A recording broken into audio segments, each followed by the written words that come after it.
Okay, good morning. Let the record reflect that the defendant is present along with counsel for the defendants, assistant state attorneys. Both sides ready to proceed? Yes, sir. Okay, have you received the copy of the final instructions? Yes. Okay, before I will give them, you'll have an opportunity to make sure they are in proper form. So we have an opportunity just to double check them. Mr. Baez? Yes, sir. I just wanted to clarify one issue with the state's rebuttal argument. We, of course, objecting to the court allowing them to now split up the arguments after the court had ruled previously that the only argument that could be split up would be their initial argument and not the rebuttal. And I certainly want to, I guess, make sure that this is just not a second closing argument as opposed to a rebuttal where, since Mr. Ashton during his initial closing argument actually covered quite a broad range of topics, and I wanted to raise and renew our objection to that. The remedy that they seek, they received when they objected. So that would be just our argument that we would like to lay out for Your Honor. Okay. If they exceed what rebuttal is, the objection just simply objection, improper rebuttal, and won't take long for a ruling. It is rebuttal. That's what it's for. Of course, at the very end, there's a little latitude to briefly tie it all up, but it is rebuttal and solely rebuttal. Okay, let's return to jury. Good morning, ladies and gentlemen of the jury. Did you heed all of my previous admonitions? Okay. State recognized presence of the jury. Yes, sir. Does the defense? Yes, sir, we do. Rebuttal.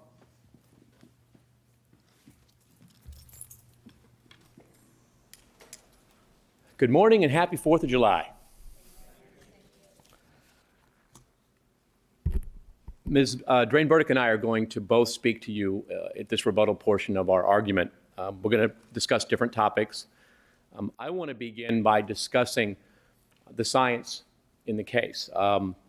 Defense counsel issued a very appropriate and aggressive attack upon the science, but I want to take a more measured and complex approach. Science can't be understood by simplistic concepts or easy phrases. The best way to understand the science in this case is to look at it and first look at what the scientists agree on and then what they don't agree on. And basically, the way it works is it's up to you to decide with an expert, as with any other witness, what part of his testimony you believe or don't believe. And in a dispute between experts, it's up to you to decide which one you believe. And you may reject both. You may find one more credible than the other because of experience or because of just that what they said makes sense. So it's totally up to you to decide what you believe from what the experts have told you. But I think it might be helpful to start out kind of isolating these areas sort of by subject matter. The first one I'd like to start talking about is the experts you heard on the subjects of forensic anthropology and forensic pathology. Those are sort of related fields. Those are the medical examiners and the forensic pathologists, the people that looked at the remains themselves and what they told you. You essentially heard in this case from Dr. Jan Garavaglia, who is the chief medical examiner of the District 9 Medical Examiner's Office here in Orange and Osceola County. Dr. Utz, Dr. Utz was the gentleman who first took custody of the remains, who removed the duct tape and talked about that.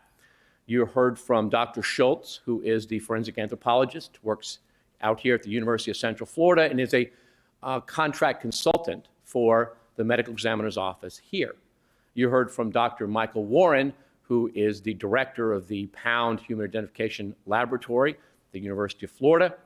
And you also heard from Dr. Werner Spitz, who was the defense's expert called on that subject.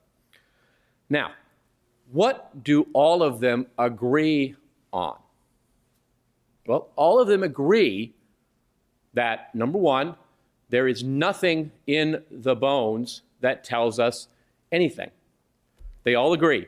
There is no traumatic injury to the bones, there's no breaks, there's no fractures, there's no injuries, there's no nothing. Just looking at the bones, they all agree that there's nothing to tell us how Caylee Anthony died. Everyone agrees to that. The other thing they all agree about that is significant in this case is that because of the way the human body decomposes, there are two parts of the head that should not be together. That is the mandible and the skull. Dr. Spitz even said, remember he talked about when you picked up the skull, the mandible would stay on the ground. They're not connected. Once they decompose, there's nothing to keep them together. And what they all also agree about in this case is that when Caylee Anthony's body was found, the skull and the mandible were still in what they refer to as anatomical position. In other words, it was in the same position it would have been had the flesh and tendon been holding it. Where they disagree is on why that was the case. Dr. Utz, Dr. Garavaglia, Dr. Schultz, and Dr. Warren all told you that the only thing that could have kept that mandible in anatomical position is the tape. Remember, Dr. Warren told you, and he's, I would submit to you based on what you've heard, the most experienced of the four in forensic anthropology in skulls. He's told you that the only other time he has ever seen a skeletonized, fully skeletonized body with the mandible and the skull in anatomical position is in Sarajevo, in a skull of a person that was duct taped. So they have told you that in their opinion, which again, you may accept or you may reject, that that tape had to have been on that skull before she decomposed. Dr. Spitz presented you with an alternative. And I discussed that alternative with him at length. His alternative was that someone had come along at some later point for some unknown reason and reached down and picked up the skull off the ground, then picked up the mandible, took them someplace, put them back together, and duct taped them to hold them in place, and then returned them to the scene. You heard the cross-examination of Dr. Spitz about that scenario. And it is up to you to judge whether that scenario is reasonable or makes any sense at all. When I pointed out to Dr. Spitz that his scenario of the skull being returned was inconsistent with the, first of all, the deterioration of the duct tape. And second of all, most importantly, remember I asked him about, well, the person would not just had to put the skull back, they would have had to have draped pieces of hair over the skull. And remember what his response to that was? His response to that was to accuse the medical examiner personnel of doing it. And then when I showed him the photograph of the skull at the scene, undisturbed, with the hair in exactly the same place, he accused the sheriff's personnel of doing that. It is up to you to decide which of those two expert opinions you find more credible. And I submit to you, based on the evidence that you heard, that Dr. Spitz's version of events is incredible and non-credible.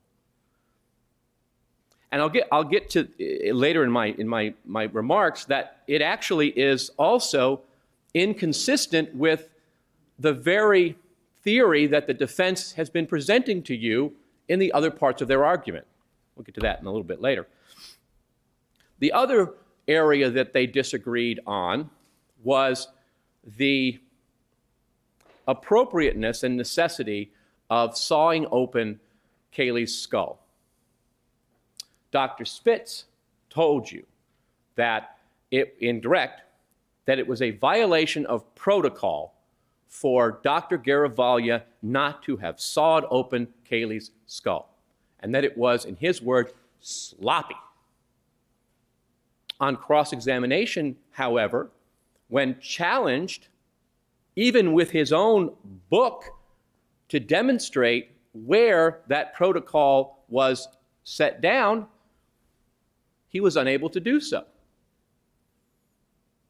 When asked if there was any protocol he was aware of dealing with skeletal remains that required such an act, he admitted there wasn't. In response to that, we called Dr. Michael Warren back again, the director of the Human Identification Laboratory, to tell you that, in fact, it is not protocol. In fact, it is contraindicated to open a skull unnecessarily.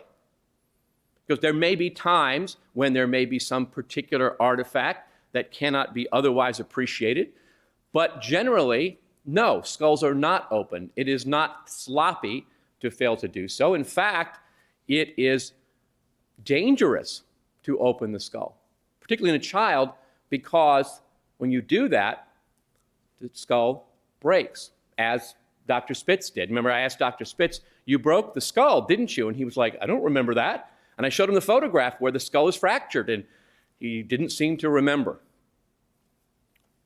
And I would submit to you that based upon what you have heard in this case, that Dr. Spitz's claim that the autopsy was done improperly is not credible. The other issue that they disagree on is this issue of the supposed, and this was sort of my shorthand term, but brain dust or brain residue. He referred to that it's like dust in the skull. He says that there was this residue in the skull that he could tell by looking at it was remnants of the decomposition of Caylee's brain. And because of the position that he could tell that the skull was on its side. He acknowledged that he took a sample of it, that he doesn't know if it's ever been tested or not. So we brought in Dr. Bruce Goldberger from the University of Florida, who washed the inside of the skull, tested it, and told you that there is no decomposition product inside that skull. So he did the test that Dr. Spitz said he didn't do, said he couldn't do because he didn't have a laboratory. And we now know that it's not what Dr. Spitz thought it was. So Dr. Spitz's whole theory of that proving that the skull was on its side has now been disproven. You'll also recall in cross-examination, I pointed out to Dr. Spitz that the arrangement of the hair mass was not consistent with his theory of how the skull decomposed. That, in fact, remember we talked about how the hair, if the skull is on its side, the hair mass is going to fall to the side. It's not going to fall evenly, blah, blah, blah. And you can look at those photographs. You'll have them all back in the jury room, and you can look at them, and you'll see. I also asked Dr. Spitz an interesting question that counsel somewhat criticized me for asking. He acknowledged that in determining the manner of death, it is absolutely essential for a forensic pathologist to know about the events leading up to the death or disappearance of the victim. It's common sense. He said, yes, you have to know that. You have to know as much as you can about that. So I asked Dr. Spitz, well, what did you know? What information were you given? What research did you do? He said, well, I went to the house. Well, what do you remember from the house? Just that there was a pool. That's all he remembered. Well, what did you know about the events, leading up to her disappearance, etc.? Well, there was something about a nanny. That's all he knew. I would submit to you that his fund of information about this case is not sufficient to make his opinion credible in this case. That in fact, the evidence in this case shows that the medical legal investigation of this case was thorough and complete, and that the testimony of Dr. Garavaglia and Dr. Utz and Dr. Schultz and Dr. Warren is credible and is worthy of your belief. Now, let's talk next about the entomological evidence. It wasn't a big feature of the case. It wasn't huge, but counsel referred to it, so let's talk about it. You heard from two entomologists. One was Dr. Neil Haskell. Been practicing in this field, has been a leader in this field for, I think he said, 30 years, practicing in forensic entomology. He told you two opinions, essentially. One about the car and one about the scene. You heard from Dr. Timothy Huntington, who has been practicing in his field since he received his PhD in 2008. A very bright young man, and I don't mean to denigrate his education or his sincerity, but the fact of the matter is you have to decide who you find more believable, someone who has been practicing in the field for 25 or 30 years, or someone who's been practicing in the field for 3. But again, there are things they agree on. They agree on this very important fact, that the evidence at the scene where Caylee's body was found indicates that the body initially decomposed in some other location from which the early colonizing flies were restricted. That's what Dr. Haskell told you. Dr. Huntington said he agreed that wherever Caylee's body was for the first few days of decomposition, those early flies could not get to her. And then she was taken and dumped there in that in the woods, in that swampy area that you heard described by so many people. They both agree that that occurred sometime in June or July of 2008, based on the entomological evidence. In that, they agree. So what Dr. Haskell said about the scene, Dr. Huntington agrees with. Where they diverge is in the single issue of whether the trunk would have excluded the early colonizing flies. That's the only place that they disagree. Dr. Haskell, with his 25 years of experience in the field, has told you that in his opinion, the trunk is a source that could have excluded the early colonizing flies. Dr. Huntington, who candidly admits that he has never in his career dealt with a dead body in a trunk in a real-world situation. But based upon some experiments, applying conditions completely different than in this case. Remember, that's the pigs in the blanket comment that we made. That based upon that experiment, and that experiment alone, he renders the opinion that the trunk would not have excluded the early colonizers. Again, it is up to you to decide which expert is more credible, or which you believe, or to believe neither. It is completely up to you. But the important thing is on what they agree. That body decomposed someplace else, that it was somehow, either by being wrapped or being stored, was in a situation where the early flies could not get to it. And that from June or July through December, it sat there in the woods. On that, they agree. All right, let's go to the area next of the chloroform. Mr. Baez had a nice big poster about that, had all the experts or people that talked about chloroform. What is important to understand in evaluating the various people who testified about chloroform is to understand, first, what they were testing, and second, what their perspective was. Now, remember, Mr. Baez made a good deal of comment on the adjectives used by Dr. Voss and Dr. Weiss versus the adjectives used by Dr. Rickenbach.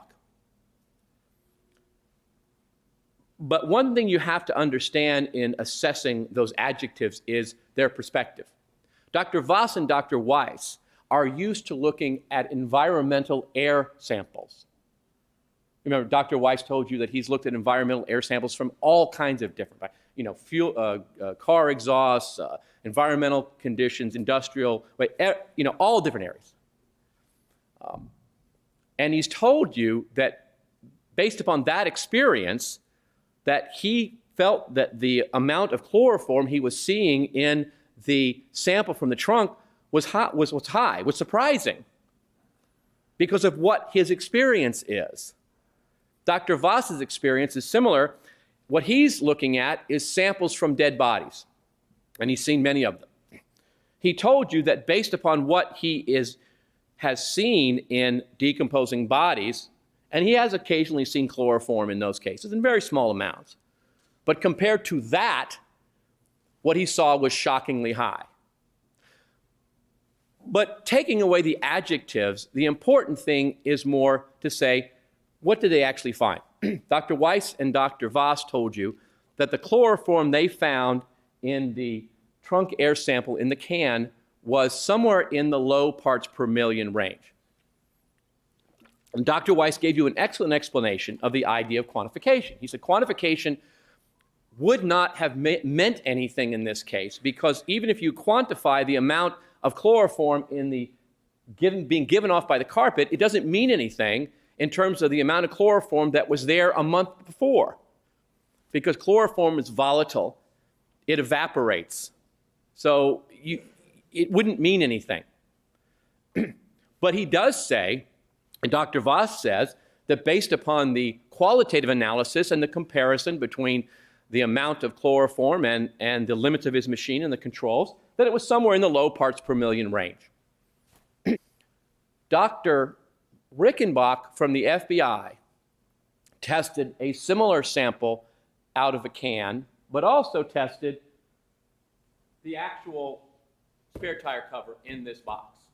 Now remember, he received it in this box, not sealed, not in a can, not in plastic, in air-permeable cardboard. And what was interesting that Dr. Rickenbach told you is that he actually found chloroform, detectable chloroform, even in that.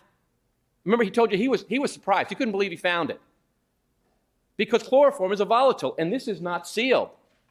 So he said the fact that he found anything on that was pretty amazing. But remember, what he told you was that he found a much greater amount of chloroform in the sealed can. Remember, I think I had him put some numbers on a board, and it was in terms of percentages of the control. The control was 100 parts per million. In this item, I think he's put it at 0.08% of the control. In the can, it was 5% of the control. And again, he has said, and we will tell you, that is not a quantification. It is not a precise quantification. It's not intended to be a precise quantification. But what's interesting about it is that the rough estimate puts it in the low parts per million. The same thing that Dr. Voss found. Now, to Dr. Rickenbach, who is used to looking at chloroform in its liquid form, that wasn't a lot. But he told you, this is the first time I've ever found chloroform in any kind of solid object. Every time I've looked for chloroform, it's been in the liquid form in adulterated liquids of some sort. In case it was being investigated. But even he said that he found detectable amounts of chloroform coming from the carpet in Caylee Anthony's car. nothing he'd ever seen before. And that's the significant thing about these witnesses, is they all told you the same thing. This is the first time we've seen this. Actual detectable amounts of chloroform coming from a carpet. And remember what they told you. Dr. Rickenbach agreed. The amount of chloroform in these items is far less than the amount of chloroform that would have been in that trunk a month before, because chloroform is volatile. It evaporates. It fills the space until fresh air comes in. Remember, this car was aired out by the Anthony family for hours on the 15th going into the 16th. So the chloroform that would have been there before it was opened up, when it was at the tow yard, was far greater than anything these people found. And ladies and gentlemen, I would submit to you that there has been absolutely no evidence to explain where it came from or why.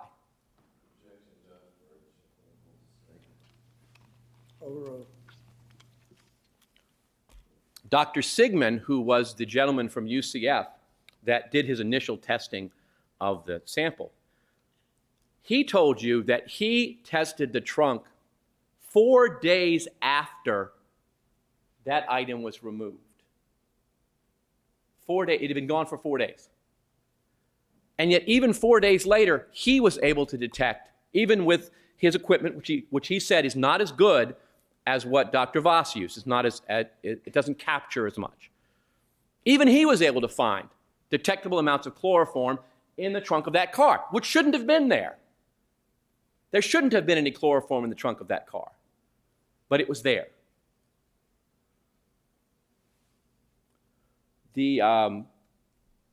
Dr. Sigmund also told you something that was very interesting. He told you that while chloroform can be created by incidental contact between chlorine bleach and organic materials, that doesn't happen in a vacuum.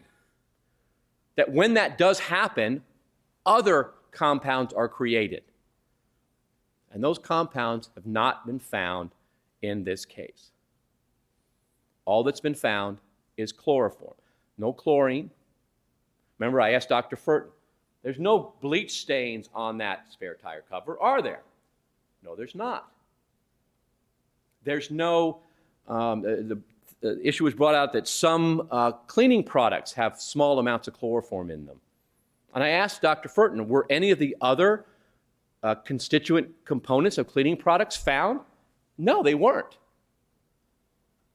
All that was found in the examination of that carpet and that spare tire cover were the components of decomposition and chloroform.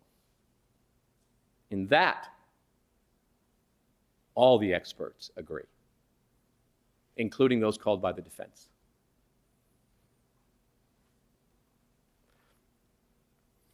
Let's talk about now another subject as far as the air examination, which is the odor of decomposition, the expert testimony. The defense's primary attack upon Dr. Voss is that he has developed a device which is designed for use by law enforcement and the military. And that if by some miracle that device were to be purchased by someone in the private sector, why they would want to, can only guess, that Dr. Voss would split with the other inventors 15% of whatever minimal royalty that Oak Ridge National Laboratory might get. That's the impeachment. That's the criticism.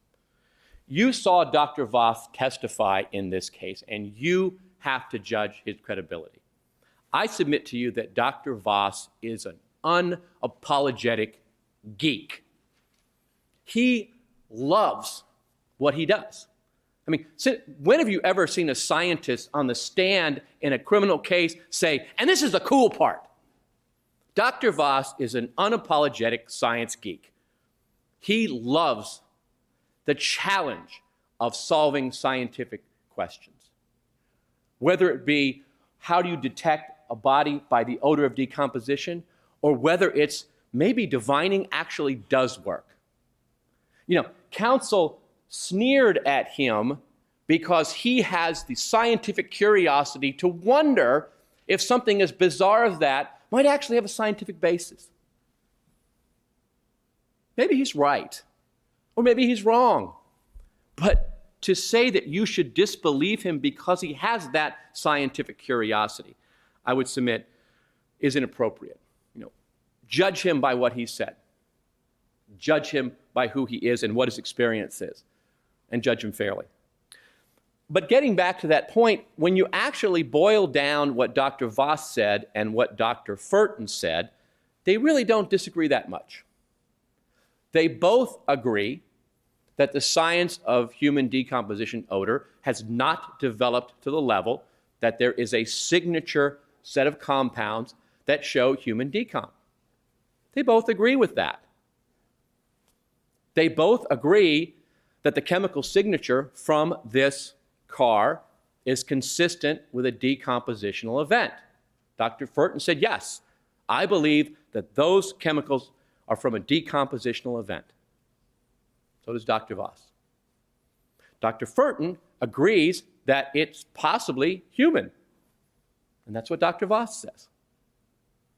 They don't really disagree that much on much of anything other than the final conclusion.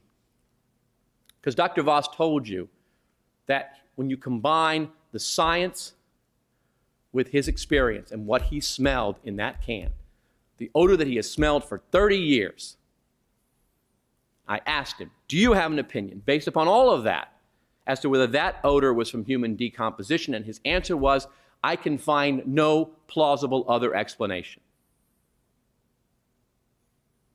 And I would submit to you that Dr. Furton's other explanation is not plausible. Counsel in direct wanted to just have Dr. Voss talk about the garbage from a photograph without talking about what was actually there. But I wanted Dr. Furton to actually look at the garbage. Because I wanted you to see what was actually there. In his closing remarks, counsel made a claim that I would submit to you is completely unsupported by the evidence. He told you that these officers removed something from the garbage. That is absolutely unsupportable in the evidence in this case. There's no evidence of that. In fact, the evidence is completely to the contrary. The officers testified they removed nothing from that garbage bag, that there was no food there then, there is no food there now, and all the imagination in the world is not going to create it. The only thing in that bag of an organic nature, similar to food, was the small bit of remnant of cheese that I passed around for you to look at. And Dr. Furton admitted that that cheese in that bag could never create an odor that would still be detectable by Tim Huntington, the defense own expert, 2 years later. The myth of the garbage has been disproven. That smell was not from garbage. It was from Caylee.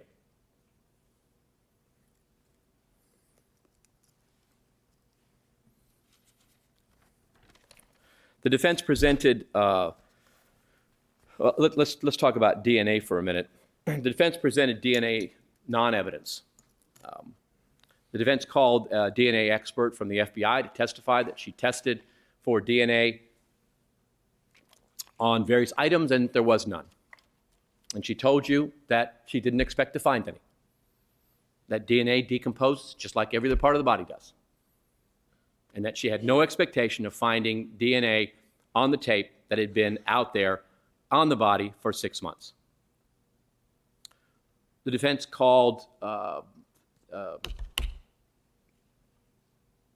Eichenblum, Dr. Eichenblum, who really just testified, and remember, he is the witness who provided us with a report 2 days before he testified. The judge instructed you on that, and that you could determine that in judging his credibility. But all Dr. Eichenblum really said was, well, I think I might have been able to find something. That was the essence of his testimony. I think I might have been able to find something, but I might not. That's it. That's essentially what he said. But even he admitted that the two things that were absolutely the most destructive to DNA are moisture and heat. And that it was highly unlikely that any DNA could be found on the duct tape. I mean, think about it. If there's no DNA on the face to which the duct tape was attached, how can there be DNA on the duct tape? And they admitted that. That was non-evidence. It didn't mean anything. The defense called 10 other witnesses to basically talk about non-evidence that the witnesses themselves admitted was meaningless. It doesn't mean anything. The fact that there's not dirt on a shoe doesn't mean the shoe wasn't in the place. We could go on and on with that. It just doesn't mean anything. The last area of forensic evidence was the hair examination. The hair examination, you heard from Karen Lowe and Stephen Shaw. Stephen Shaw was recalled by the defense, and we went through that PowerPoint with you about his research. Those witnesses are not going to come up here and tell you more than the science will absolutely support. What they told you was that there is this artifact that has only been seen in hairs taken from decomposing bodies, that despite all of their efforts to recreate it from living human beings, they have been unable to do so. Since they don't know exactly what causes it, they're not going to tell you that it couldn't happen any other way, but just no other way they can think of. And that testimony, ladies and gentlemen, has not been refuted in this case. To say that there is no evidence to connect Casey Anthony to Caylee's death ignores all of this evidence. I want to go to the next issue I want to discuss with you is the issue of reasonable doubt. It is up to you to decide whether a doubt which has been proposed by counsel are reasonable doubts or whether they are speculative, imaginary, fanciful, and absurd doubts. So I'm going to go through some of the reasonable doubts proposed by counsel and subject them to a little bit of examination. The first area I want to discuss with you is the duct tape. Counsel went to great lengths to connect, as we already had, the duct tape in this case to the Anthony home. On that, we agree. That duct tape on Caylee Anthony's face came from the Anthony home. But so the argument then goes, well, George Anthony, having somehow discovered this drowning, which we'll talk to a few minutes ago, there's no evidence actually happened, for some reason decides to dispose of the evidence of this completely innocent accident. And for some reason that no one can even propose, decides to put duct tape on Caylee's face. Now, getting past the fact that there's just no conceivable reason why anybody would put duct tape on the face of a dead child. I said it before. People don't make accidents look like murder. That's absurd. And nothing has been presented to you to make that any less absurd. Sustained. Move to strike, Your Honor. Motion to strike granted. You have heard nothing in the evidence in this case to make that proposition any less absurd. Now, Overruled. but let us propose that we ignore all of that absurdity and say that George Anthony has. Paragraph 6 of Your Honor's order.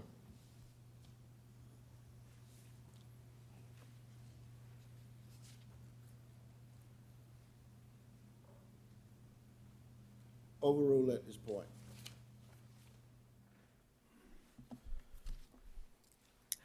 And let's suppose that George Anthony has, in fact, placed Caylee's remains in the wooded area on June 16th of 2008 and placed duct tape over her mouth.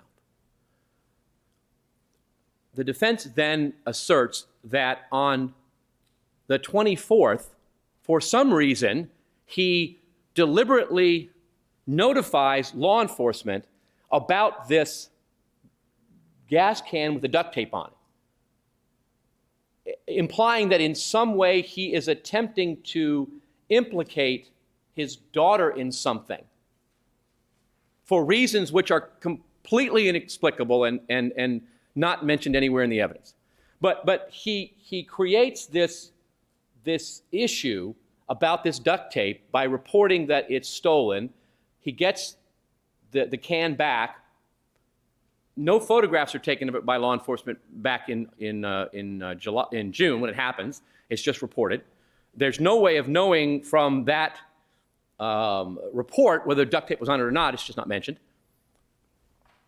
But somehow the defense wants you to believe that that was part of the plan. That was part of his insidious plan to somehow implicate his daughter in something for some reason.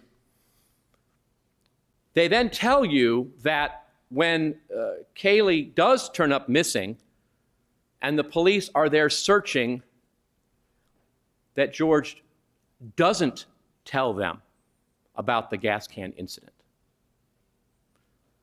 If George is concocting a nefarious plan to implicate his daughter in this accident, then why doesn't he tell the police that first day? And counsel made great point of the fact that he didn't. But if counsel is correct, then he would have. He would have done it. Of course, why he would give the police a piece of evidence implicating himself as much as anybody else, again, sort of begs the issue. But anyway, so we go on. So the police take the item, which at the time they have no idea has anything to do with anything, photograph it, and then give it back to him. So at this point, George Anthony takes the can back and sticks it in a garage for 4 months and doesn't do anything with it, doesn't try to connect it to the police, he just lets it sit there. And then in December, when the body is found, the police find the can with the duct tape in the garage. George doesn't point it out to them. They find it, because remember, George isn't even there. They find it and they take it into evidence. So what does this nefarious criminal then do? He takes the very same roll of duct tape, which connects him to this death, and he uses it to display posters. Does any of this make sense? None of this makes sense. To assert that George Anthony's use of the tape on the posters for his missing granddaughter is patently absurd. It doesn't make any sense. Paragraph 6. Move to strike. Overruled. The reason that it doesn't make sense is because it's not, I submit based on the evidence, true. George Anthony had absolutely no idea that that roll of Henkel duct tape had anything to do with the death of his daughter, of his granddaughter. He had no idea. because he wasn't involved, just as he told you. You know, counsel showed you the big poster with the pictures of Caylee walking into the pool and said that this hypothesis has not been rebutted. Well, I respectfully disagree. Because, ladies and gentlemen, the two people that counsel asserts were present when that happened were George Anthony and Casey Anthony. And George Anthony testified on that witness stand the first day of this trial. It didn't happen. And as Ms. Burdick will point out to you when she speaks to you in a few moments, Ms. Anthony also was given the opportunity to adopt that and rejected it twice. That has been refuted by the evidence in this case. Counsel also asserted to you that this crime scene was, quote unquote, staged. And here's the interesting part. He tells you, on the one hand, that George Anthony is connected to the tape. Remember, he said in opening, follow the tape. But then on the other hand, he tells you that Roy Kronk is connected to the tape. Remember, Dr. Spitz told you that somebody came along later and took the skull and taped it. And in an opening statement, the defense counsel told you that person was Roy Kronk. So they both got the tape, this rare kind of duct tape. Roy Kronk, who has no connection to the Anthony family other than reading their meter once, who's never been in their house, who's never been in their garage, who have no way of knowing what kind of duct tape they have. So which is it? Who put the duct tape there? Counsel has argued to you that the crime scene was staged. Could I have State's Exhibit 82 published to the jury, please?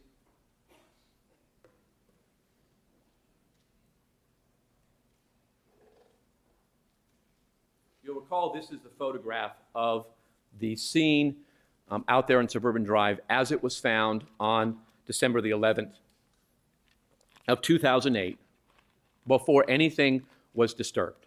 This is in its pristine form. And I will submit to you that looking at this scene, it is clear that the only thing that has staged this scene is Mother Nature herself. This scene is covered in leaf litter. There is a 2 to 3 inch pile of leaf litter surrounding the skull, as testified to. There are vines literally growing over everything in this scene. There are vines, you'll see in photographs, growing through everything in this scene. This scene is staged by Mother Nature and no one else. This skull has not been moved for 6 months. Pardon me, maybe a little bit less because the animals might have moved it before it decomposed. Mr. Defense counsel told you in opening statement that Roy Kronk took the remains home and kept them. We presented the testimony of Dr. John Schultz, the forensic anthropologist who was in charge of the collection of the remains. And we went through great length with him to show you where the remains were found and in what groupings. The reason that was important was because the grouping of the various bones demonstrates how the body was disarticulated during decomposition. Remember, he talked about how there were certain areas where the ribs were found because the trunk would have been removed as a connected group of organs as it decomposed, that the vertebrae were found separately because that would decompose separately. The bones showed evidence of Overrule at this point. that the bones showed evidence of animal activity, that they'd been chewed on. We didn't tell you that just to offend you or to make you mad. We told you that because it is essential for you to understand that these bones were not scattered by Roy Kronk. They were scattered by animals and by acts of nature. Could I have 207, please, in evidence?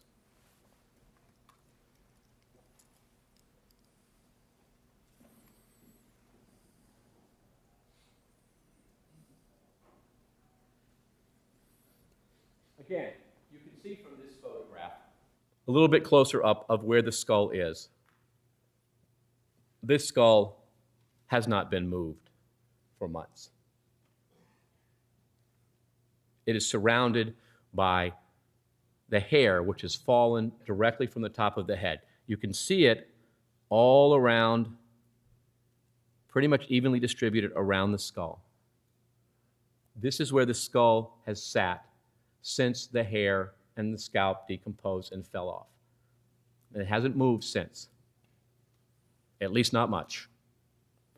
Could I have the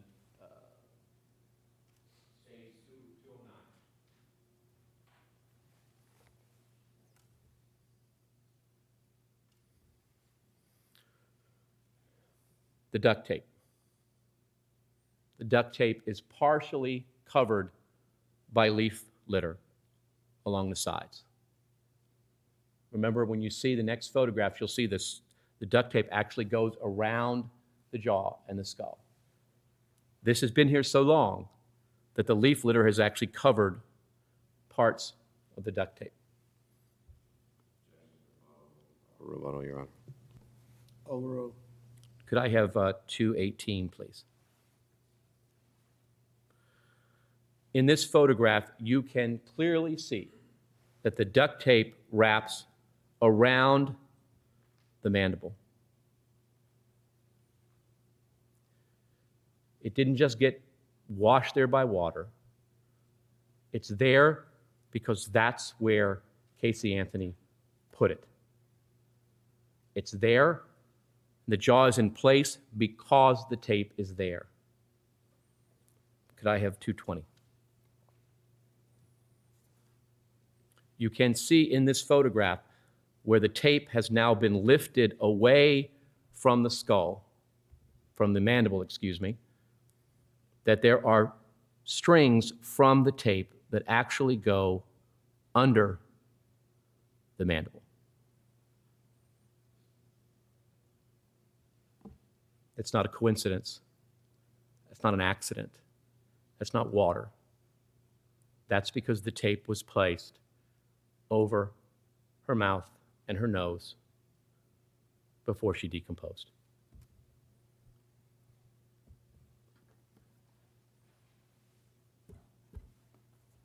You can take it off now. The scene was not staged.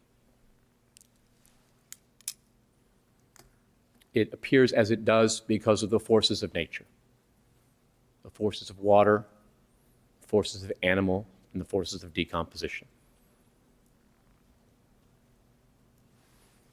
And any suggestion to the contrary, I would submit to you, is conclusively refuted by the evidence in these photographs. All these photographs you will have in the jury room with you. They're in a notebook. They're separated by sort of subject matter, so you can go right to them, look at them, take as much time as you like to look at them. And when you've done that, you're going to see that this crime scene was not staged. It was not moved. That duct tape has been on Caylee's face since the day that she died. Just as the state's experts told you.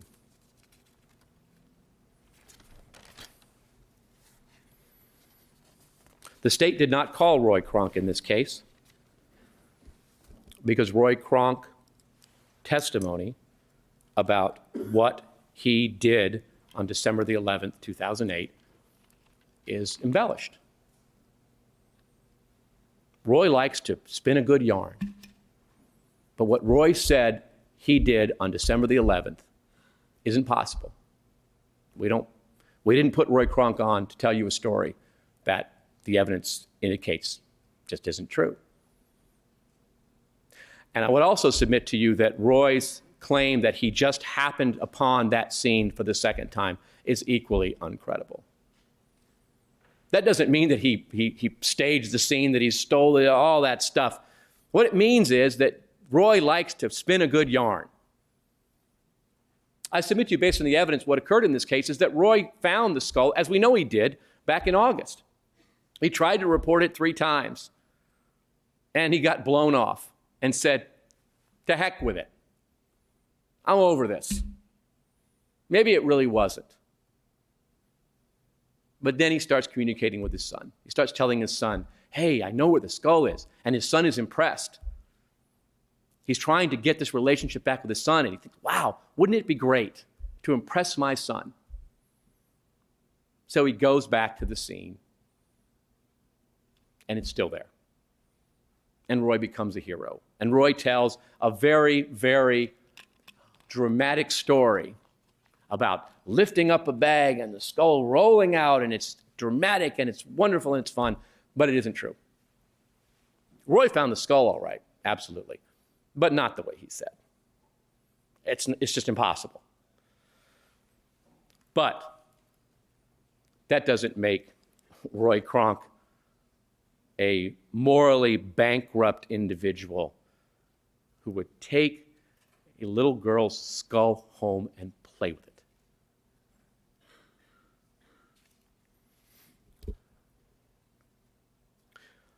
The judge is going to give you some legal instructions, and I want to talk about a few of them, the most important ones. The judge is going to instruct you on the main charge here, which is murder in the first degree. There are 2 ways to commit murder in the first degree. One is called premeditated murder, and the other is called felony murder. Now, we get up here and we argue to you what scenario we believe the evidence supports. And in this case, we've told you that we believe the evidence in this case supports the scenario that Casey Anthony chloroformed Caylee so that she would not suffer, placed duct tape over her nose and mouth to end her life, and then disposed of her body. But you can come up with whatever scenario you want. I mean, it's up to you to put these facts together and decide in your own mind what you think happened. And that's important in this circumstance. There are 2 ways to commit murder in the first degree. The important thing is for you to know the following. During your deliberations, in order to find the defendant guilty of murder in the first degree, the state must convince you beyond a reasonable doubt of the defendant's guilt of either premeditated murder or felony murder. Your Honor, I want to object to a misstatement of the law. I'm reading directly from the jury instruction. Overruled. Either premeditated murder or felony murder.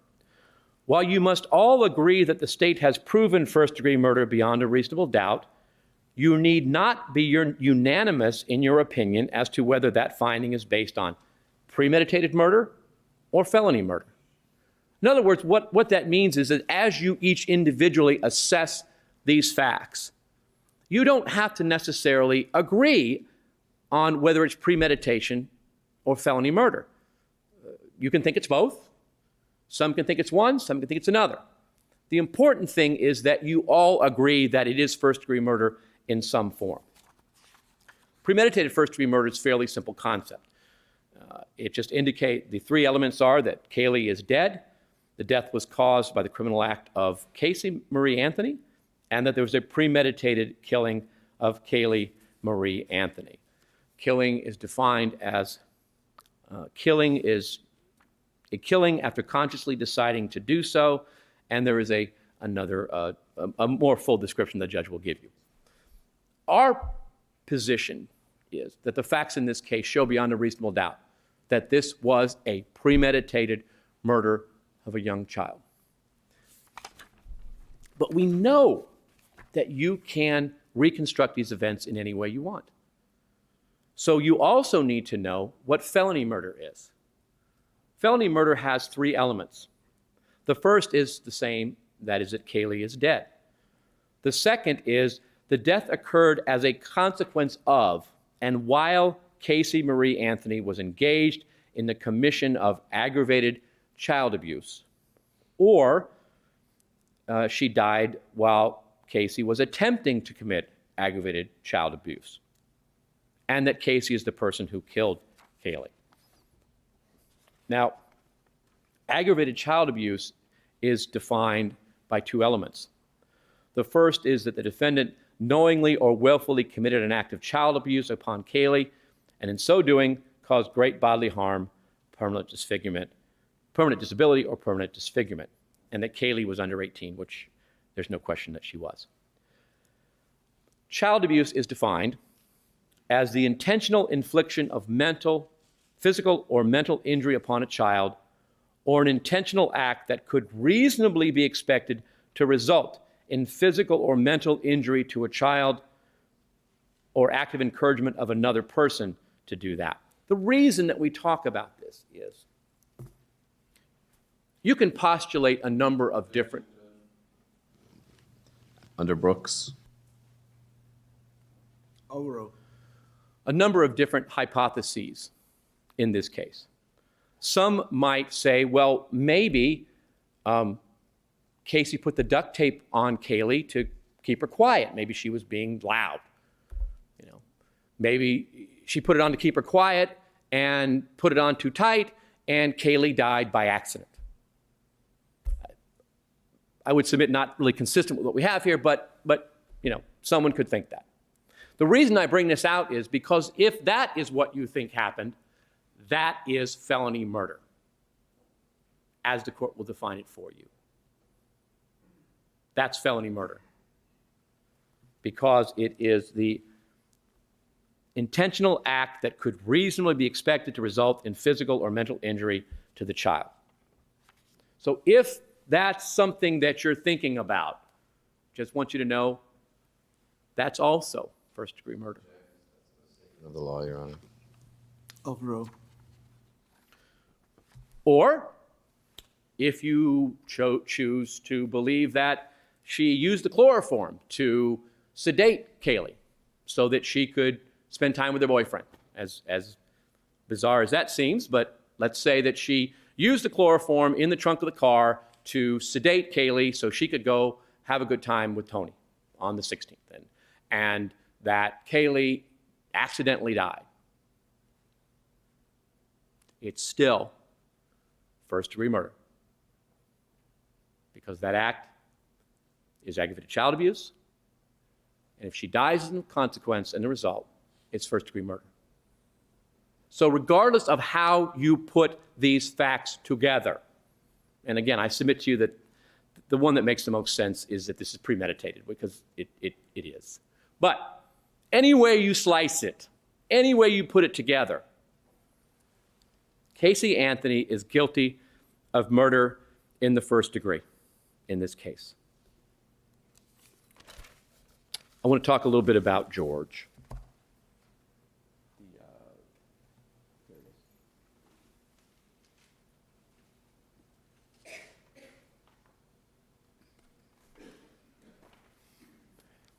You have seen hours of videotapes of conversations between George Anthony, sometimes with Cindy and Casey, and sometimes just with Casey. Those give you a window into this relationship between them. An unguarded, unvarnished window into the relationship between these three people. Is there anything in any of those conversations that shows George Anthony as anything other than a loving father and a loving grandfather who is out of his mind with worry over Caylee and perplexed as to why his daughter won't tell them something? Throughout all of these conversations, he is supportive, he is helpful to Casey, he's loving to her. She even says to him on more than one occasion, when he expresses some guilt about not having been a better father, she says to him over and over again, "You were the best dad. You were a great dad. You were a great grandfather." There's nothing in any of those tapes that would suggest in any way that he's setting her up in some bizarre fashion. Most of her more frictional relationship is with her mother. Most of the arguments, to the extent that they occur, are with her mother, not with her father. You know, remember the thumb? George is the thumb. We're the five fingers and George is the thumb. It's almost a little silly in a way, but George is not this Machiavellian, self-interested monster that counsel has suggested. The last time George Anthony testified, Mr. Baez brought up the suicide. You'll recall that he asked Mr. Anthony, you know, didn't you attempt to commit suicide? Mr. Anthony said that he did.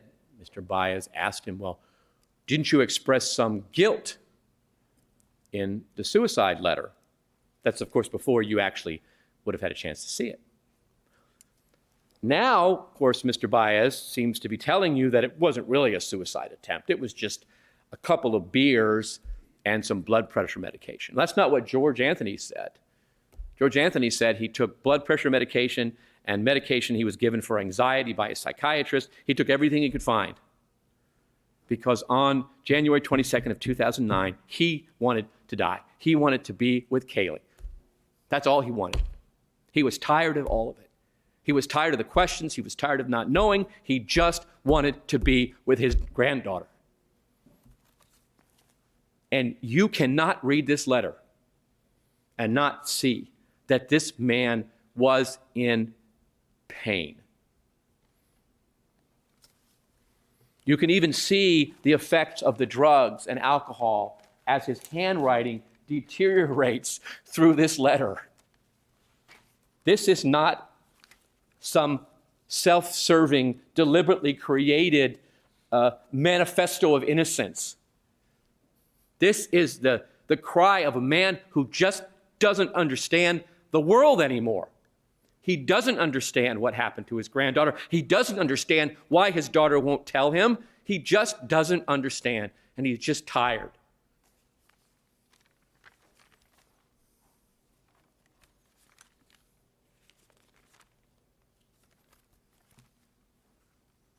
Caylee Marie, I miss her. I miss her. I want my family back.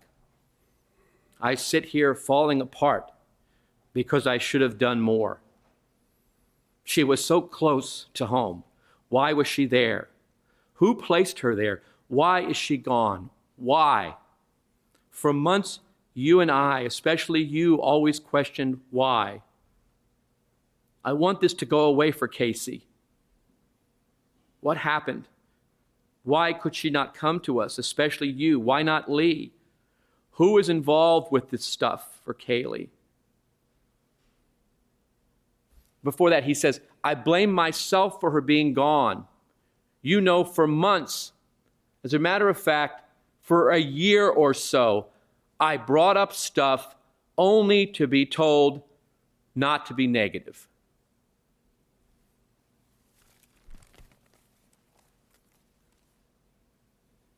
To denigrate that pain by suggesting that that is an insincere, selfish, self-serving statement, I believe belies the facts.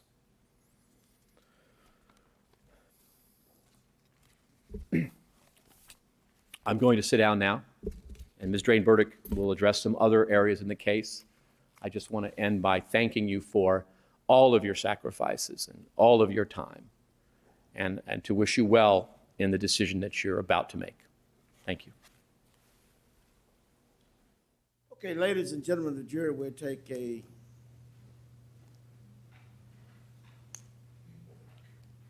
one a 15-minute, one a special one.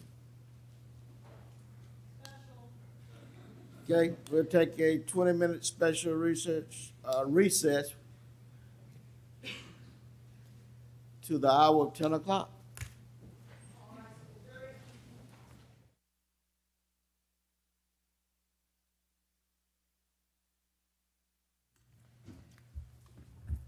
You may be seated.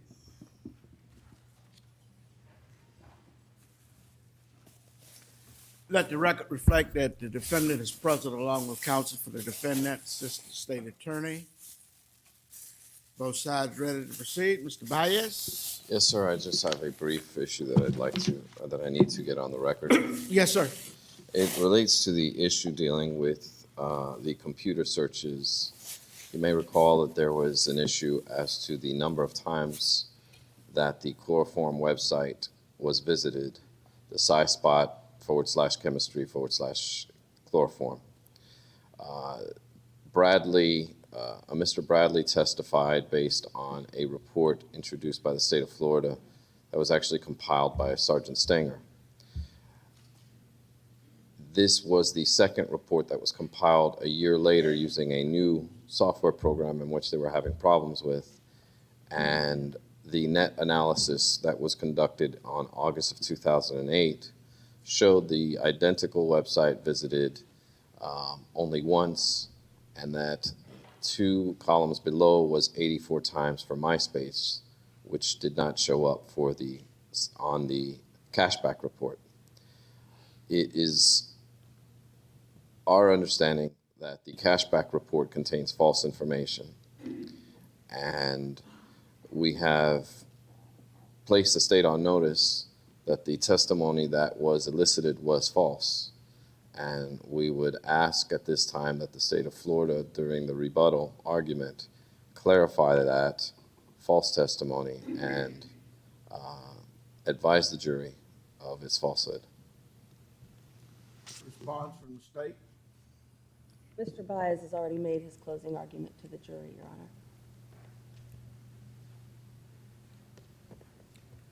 Honor. Folks, I don't know what you're saying is whether it's true or whether it's false. The only thing I can say is if there's evidence of false testimony, then you need to file an appropriate motion at the appropriate time, and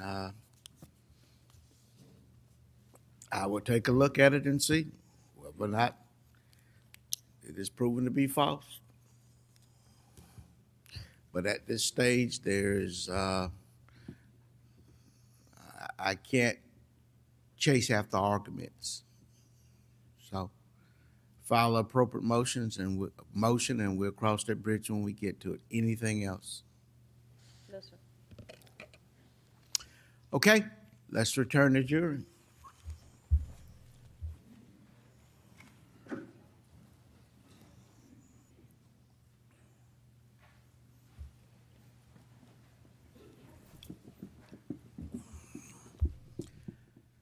Okay, the state recognized presence of jury. Defense? Yes, sir, we do. Rebuttal?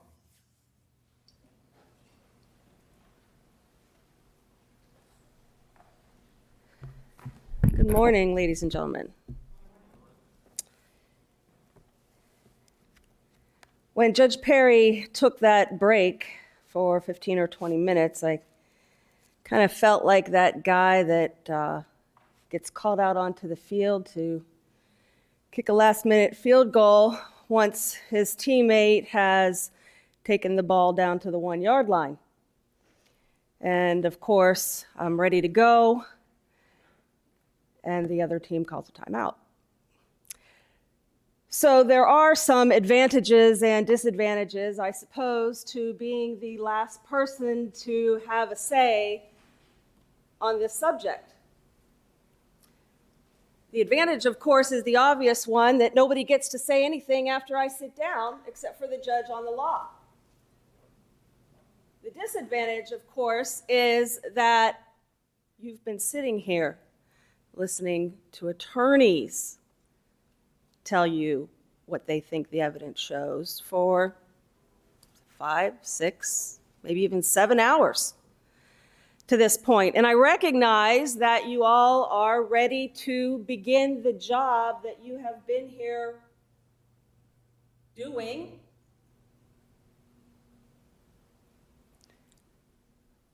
for almost 2 months. On May 9th, we packed our bags and spent 2 weeks in Clearwater. You have made a greater sacrifice in packing your bags and spending weeks here. And as everyone else before me has indicated, I thank you as well. But I ask that you do indulge me for a few moments to get our final thoughts on the issues that have been presented in this case. I promise that I won't be dragging out evidence or posters or pyrotechnics. If anything, that's not my style.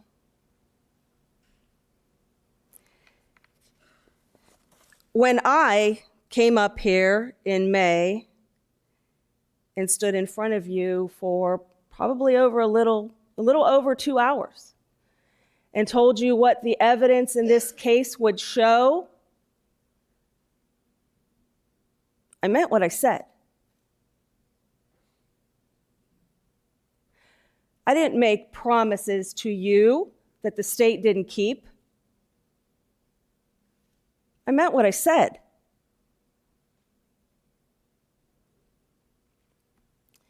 And through the testimony of dozens of witnesses, hundreds of exhibits, the state of Florida in this case has proven every element of every charge in this indictment against Caylee Marie Anthony. Mr. Baez, defense counsel, started his closing argument explaining what his biggest fear was in this case, and that it was that you would be making decisions based on emotion. I would never ask you to do that. Co-counsel has not asked you to do that. The judge will instruct you that you cannot do that. And although this case is certainly emotionally charged, we won't ask you to make decisions about the facts of this case based on anything but the testimony that you have heard from the witnesses and all of the exhibits that you will be able to consider once you begin the job of deliberating this case. Want to know what my biggest fear is? My biggest fear, and I do not, under any circumstances, mean this as an insult. My biggest fear is that common sense will be lost in all of the rhetoric of the case.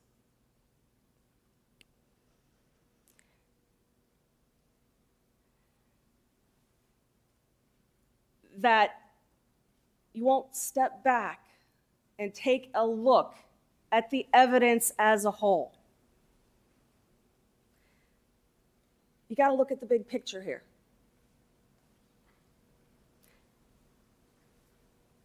Co-counsel, in his opening argument to you yesterday, talked about rabbit holes. And after he sat down,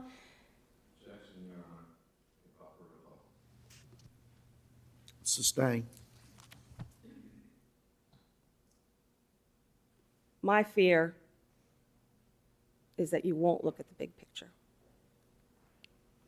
We spent 2 weeks in Clearwater questioning all of you, looking for people who would still be able to see the forest for the trees.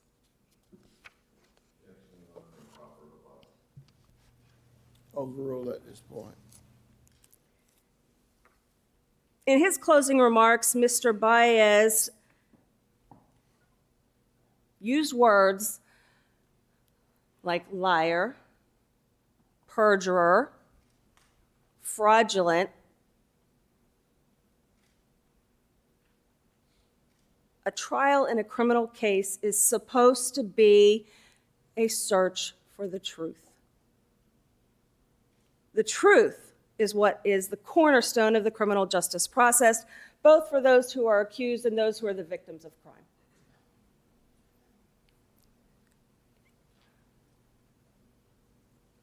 It is lying that perverts that process.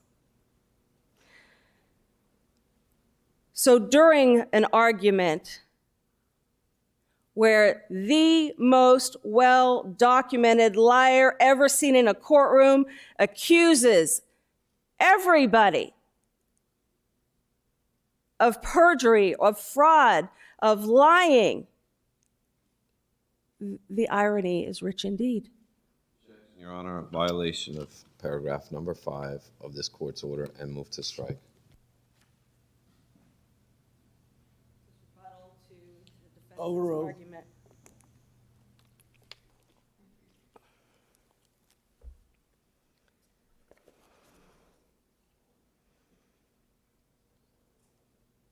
As we have come to find out, accusing others of lying is classic Caylee Anthony. When Caylee Anthony wants to divert attention away from herself, she accuses others. Overruled at this point.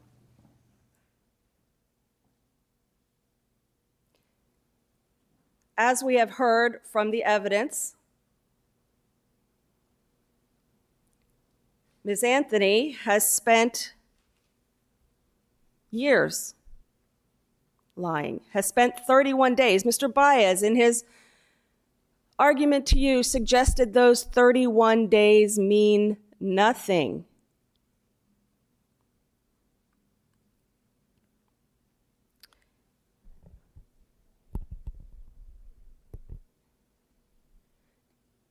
A lie told convincingly is still a lie. The defendant, through counsel, has accused Yuri Melich, Overruled at this point. Jason Forgy, Gerardo Bloise,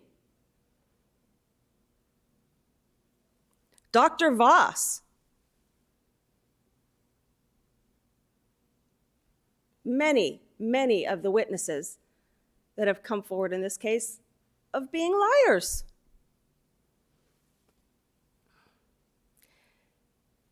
In his statement, he indicated that the Orange County Sheriff's Office is desperate, or was desperate in this case. And if there was anything that the individuals working for the Orange County Sheriff were, it was desperate to find a little girl. In July of 2008, whether or not she was alive or dead, the men and women of the Orange County Sheriff's Office labored for hours in an effort to find her. They were joined by the FBI, for law enforcement agencies all over the country, the Florida Department of Law Enforcement, Texas EquiSearch, citizens, people who had no other motive than to find Caylee Marie Anthony.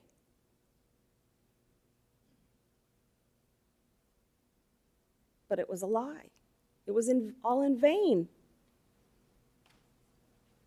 Even the defendant's parents and her brother were searching in vain.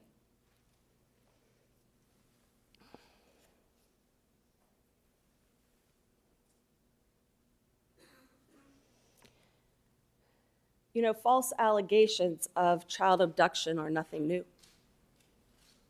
And invariably, as in this case, it turns out that the perpetrator is a family member. The allegation of a false abduction diverts resources away from the perpetrator.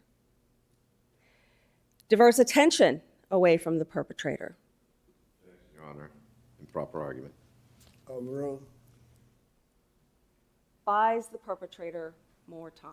And you will remember one of the things that Caylee Anthony said to her mother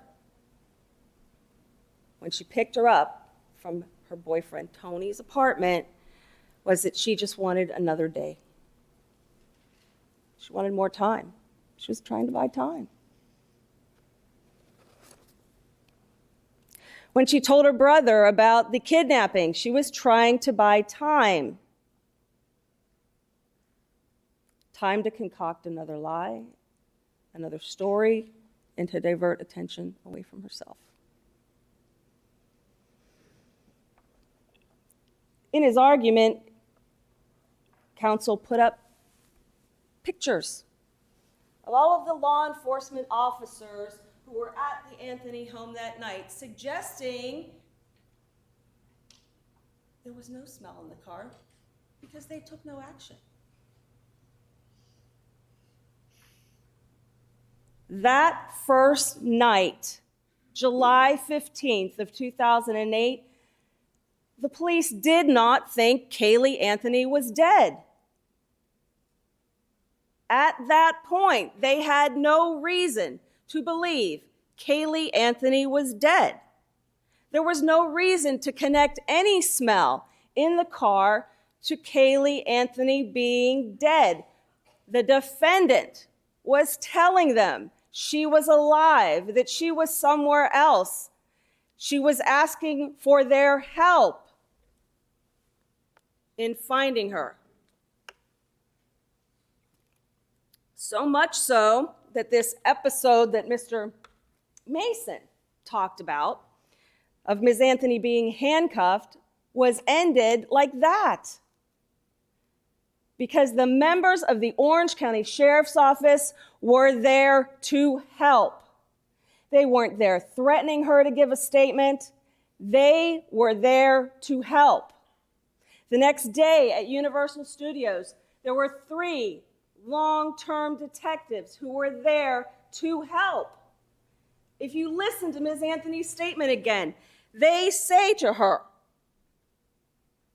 "You have 3 detectives here who want to help you, who will expend the resources to find your daughter. Why are you lying to us?" These aren't involuntary statements, as would be suggested, that you should just throw out. These are statements suggestive of a consciousness of guilt on Ms. Anthony's part. She was buying time, like she had done with her parents, her brother, her friends.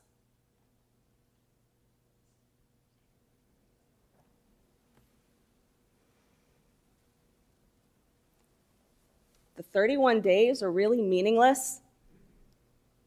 Did I hear that? Did I hear a version of that? Counsel suggested that the detailing of what Ms. Anthony was doing during these 31 days had more to do with the state trying to prove that she was a slut. Did I hear that? Nothing could be further from the truth. Initially, the Orange County Sheriff's Office, in an effort to help her, was trying to backtrack and find out where she was and what she had been doing, because she told them she was conducting her own investigation. Really?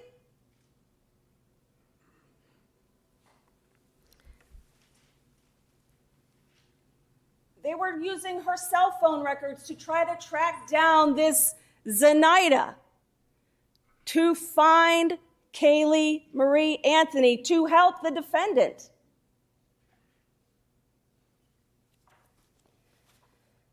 But as they backtracked, as you found out, it had become and did become more and more apparent that the defendant was lying about everything. If you go back and look at her 4-page written statement, the only true statement on there is that Caylee Marie Anthony was born on August 9th, 2005. That's it. Every other statement on that form is a lie.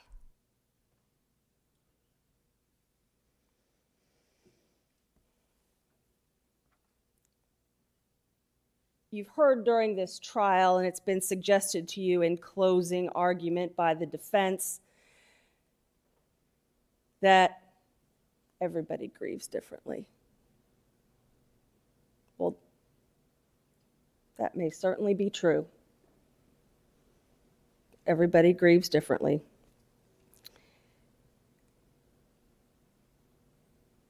Responses to grief are as varied as the day is long, but responses to guilt are oh so predictable. What do guilty people do? They lie. They avoid. They run. They mislead. Not just their family, but the police. They divert attention away from themselves, and they act like nothing is wrong.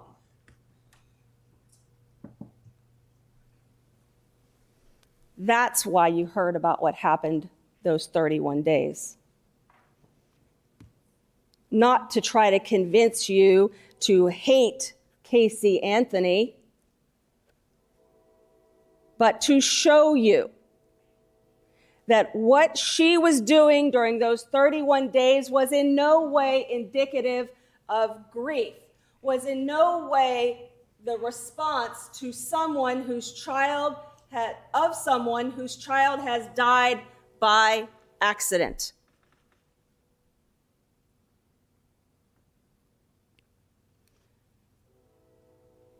Counsel said, well, she could have hopped on a plane and left the jurisdiction.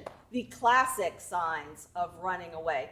Ms. Anthony did not have options.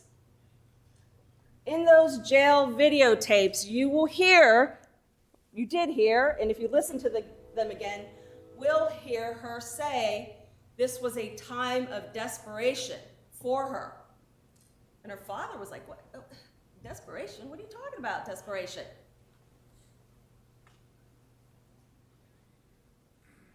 She had no option to go anywhere except away from her family.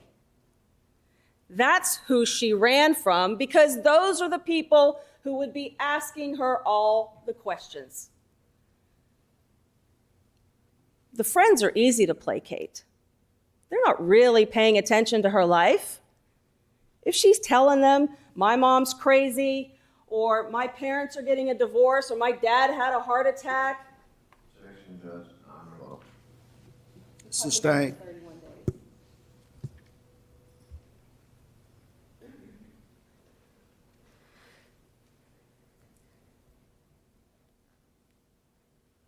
She was running from her family during those days. The people who would want to know, more than just as a passing reference, where's Caylee? Objection. The court sustained my objection, and counsel's continuing on that argument. Argument is changed. Continue.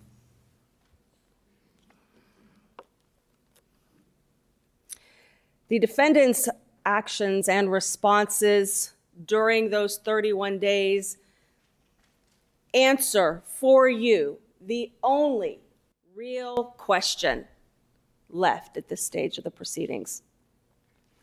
And that is, who killed Caylee Anthony? The question is no longer, where is Caylee? You will remember in my opening statement, I asked over and over again, where is Caylee Marie Anthony? We know where Caylee Marie Anthony is. Non-rebuttal. Overruled.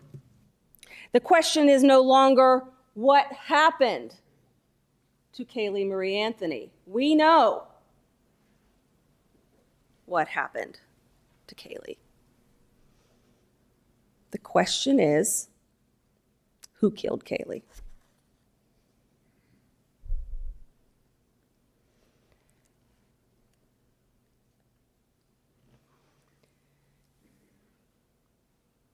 For the longest time, Caylee was alive. Nobody killed Caylee. Caylee is alive until her remains are found.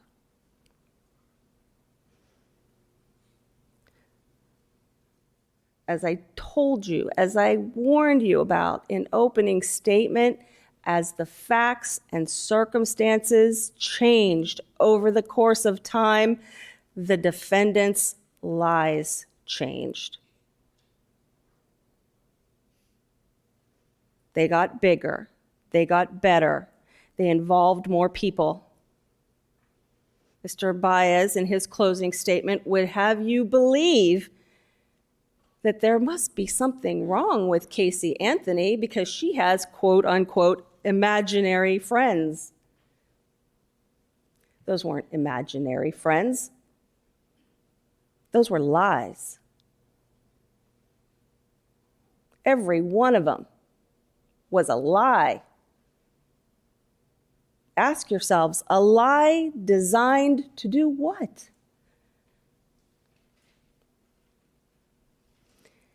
A lie designed for a specific purpose. To get Caylee out of a jam.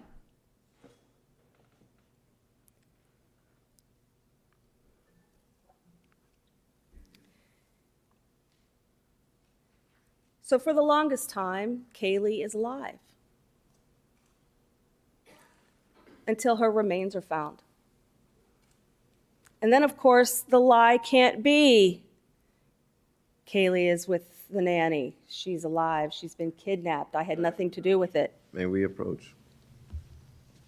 No? The lie must change. I told you in opening statement that it would. So now the theory is that there was some sort of accident. Well, you know from the evidence in this case that Caylee Anthony's death was no accident. First off, the Orange County Sheriff's Office proposed to Caylee Anthony on July 16th of 2008, maybe your baby died by accident. Can we hear that segment, please?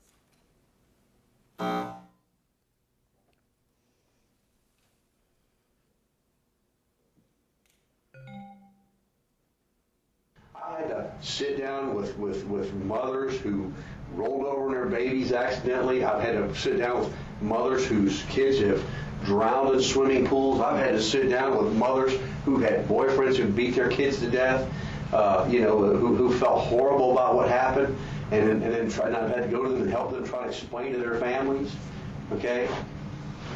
And then I've also had to deal with people who have done horrible, unspeakable things to children and then lied about it and lied about it and lied about it, okay? And I'll bet you somewhere in there I probably dealt with somebody who maybe made a mistake, but continued to lie about it, that maybe they weren't such a bad person, but maybe the whole world didn't see it that way. Maybe their family didn't see it that way because they kept lying about it. And then when it finally came, and months down the road, or days down the road, when they finally decided to come forward, okay, people were past it. You've told me that you lied to me for the last time. I don't listen to what you have to say. Don't talk to me anymore, okay?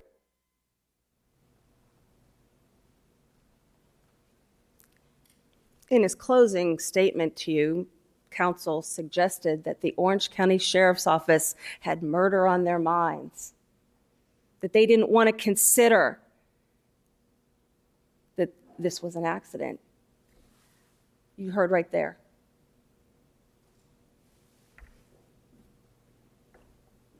Was this an accident, basically? I've dealt with tons and tons and tons and tons of people. I've seen it all. Was this an accident? No, Caylee is alive.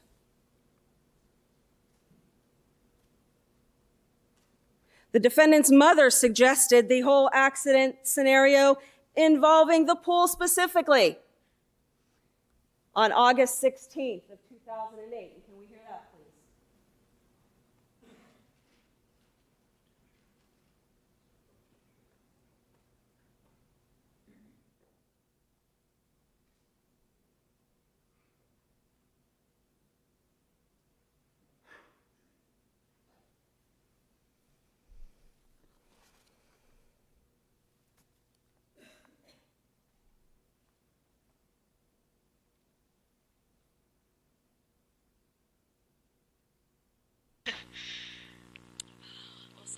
said that Caylee was dead this morning, that she drowned in the pool.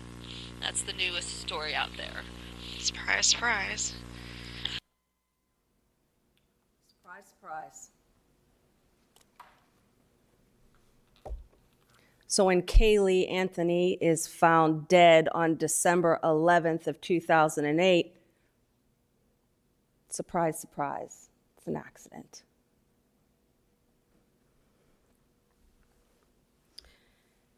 No person would ever make the accidental death of a child look like murder.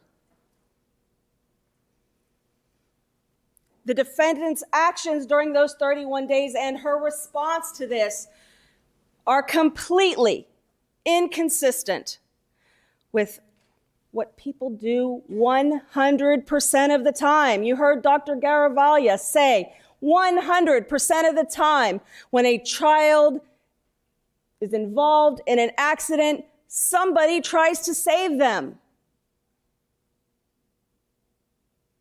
They want them to live. They call 911.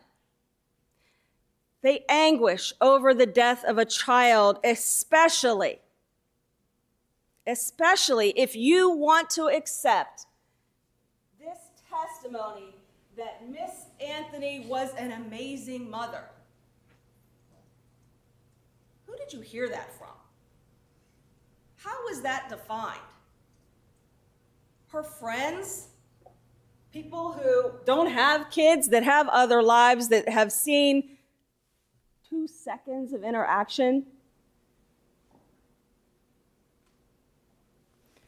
The questions in support of, what did you think about Casey Anthony's relationship with her child, were things like, did Caylee run to her mother? Of course she did. Every baby loves their mother. They have every reason to. Their love is unconditional. Of course she's going to run to her mother, just like she ran to her grandparents.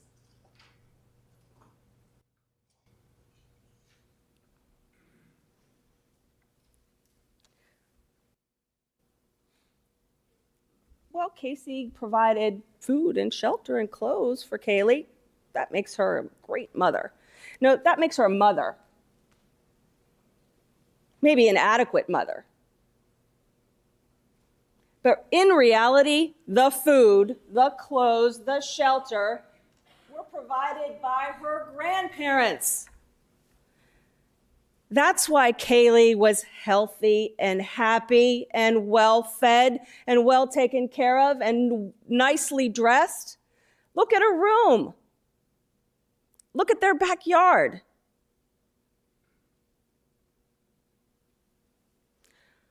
What amazing parent acts with complete indifference to the accidental death of their child? You heard from the defense own expert an example of an amazing parent, a woman whose child died, and she wanted to go to the child's gravesite because that child had never been in a storm in the dark alone.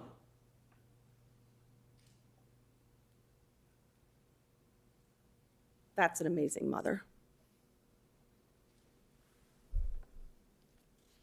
A mother who tried to protect her child even in death.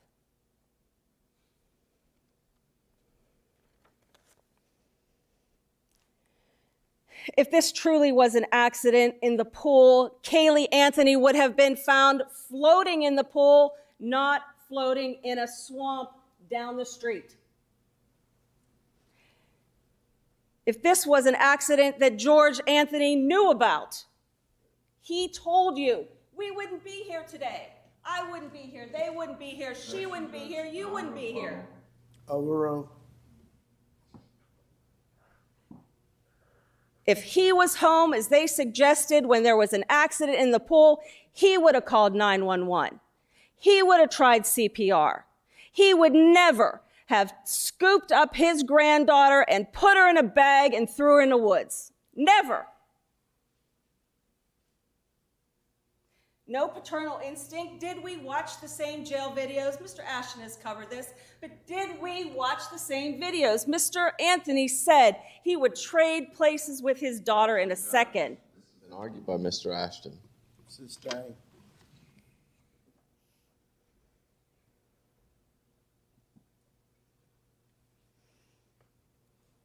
This argument cannot be followed to any logical conclusion.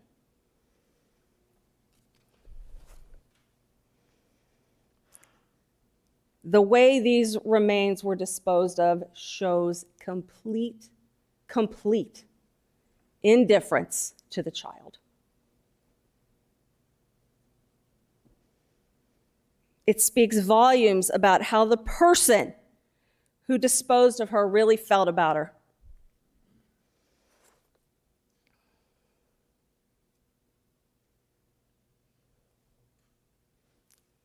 Can we look at the picture of the playhouse, please?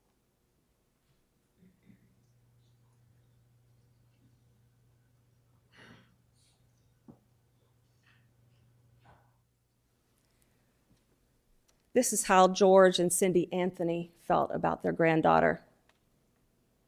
They built her a playhouse in the backyard.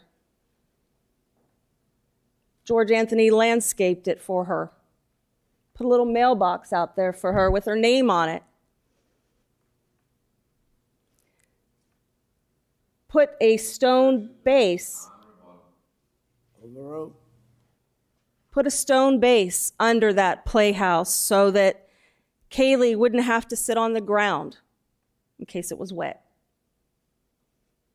So that Caylee wouldn't have to sit on the ground where an insect could crawl on her.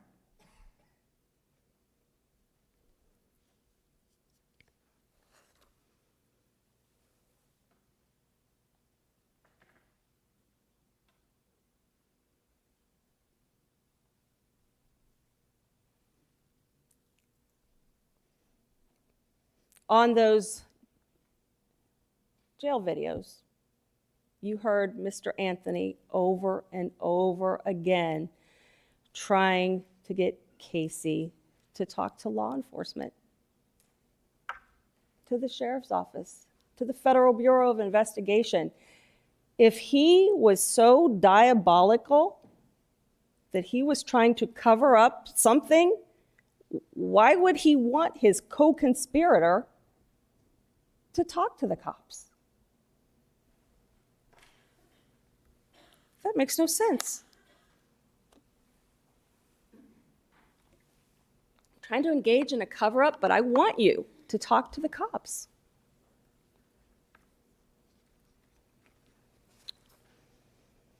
Not only does the disposal of those remains speak volumes about how Casey Anthony felt about Caylee, the phone call that she made to her parents the night that she was arrested, July 16th of 2008. Non-rebuttal. It's the second closing argument. Talking. Overruled.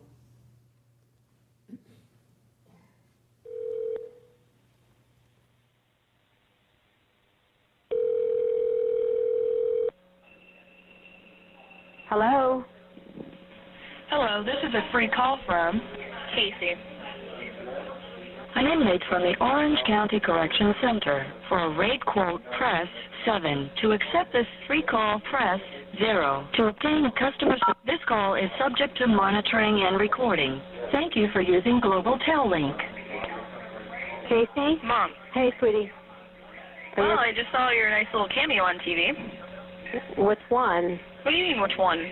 Which one? I did 4 different ones, and I don't know. I haven't seen them all. I've only seen 1 or 2 so far. You don't know what my involvement is and stuff? Casey. Mom. What? No. I don't know what your involvement is, sweetheart. You're not telling me where she's at. Because I don't fucking know where she's at. Are you kidding me? Casey, don't waste your call to scream and holler at me. Waste my call sitting in, the jail? Whose fault where is bunks are? whose fault is you're sitting in the jail? You're blaming me that you're sitting in the jail? Not Blame my yourself fault. for telling lies. You mean it's not your fault? What do you mean it's not your fault, sweetheart? If you'd have told them the truth and not lied about everything, they wouldn't. Do me a favor, just tell me what Tony's number is. I don't want to talk to you right now. Forget it. I don't have his number. We'll get it from Lee because I know Lee's at the house. I saw Mallory's car was out front. It was just on the news. They were just live outside the house. I know they were. Well, can you get Tony's number for me so I can call him?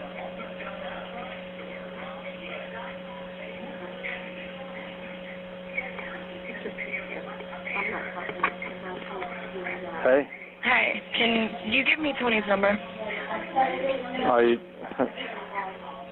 I can do that. I don't know what real good it's going to do you at this point. Well, I'd like to talk to him anyway. Okay. Because I called to talk to my mother, and it's a fucking waste.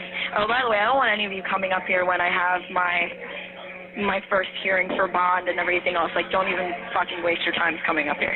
You know, you're making it real tough for anybody to want to try to even assist you with giving you somebody's phone number. You're not even letting me finish. Well, Let's go ahead. You're asking me for Tony's phone number so you can call him, and then you immediately want to start cussing towards me and saying, don't even worry about coming up here for all this stuff and trying to cut us out. I'm not trying to cut anybody out. I'm not going around and around with you. You know, that's pretty pointless. I'm not going to put everybody else through the same stuff that you've been putting the police and everybody else through for the last 24 hours and the stuff you've been putting Mom through for the last 4 or 5 weeks. I'm done with that. So you can tell me what's going on. Christina would love to talk to you because she thinks that you will tell her what's going on. Frankly, we're going to find out. Whatever's going on, it's going to be found out. So why not do it now? Save There's yourself nothing to find out. There's absolutely nothing to find out, and that's even what I told the detective. Well, you know, everything I that have you're no telling them clue where is a Caylee lie. is. If I knew where Caylee was, do you think any of this would be happening? No.